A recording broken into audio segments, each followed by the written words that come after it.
অনির্দিষ্টকালের জন্য বন্ধ ঘোষণা করা হয়েছে রাজশাহী বিশ্ববিদ্যালয়। বুধবার দুপুর ১২টার মধ্যে ১৭টি আবাসিক হলের শিক্ষার্থীদের হল ছাড়ার নির্দেশ দিয়েছে বিশ্ববিদ্যালয় কর্তৃপক্ষ।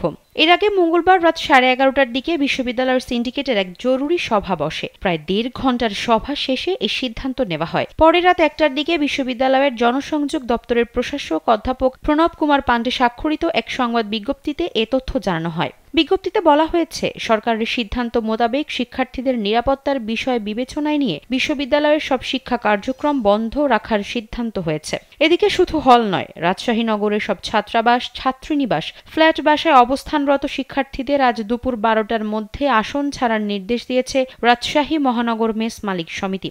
২৫০টিরও বেশি ডিজাইন অপশন নিয়ে ওয়ালটন স্মার্ট ফ্রিজ, বোঝে আপনার প্রয়োজন।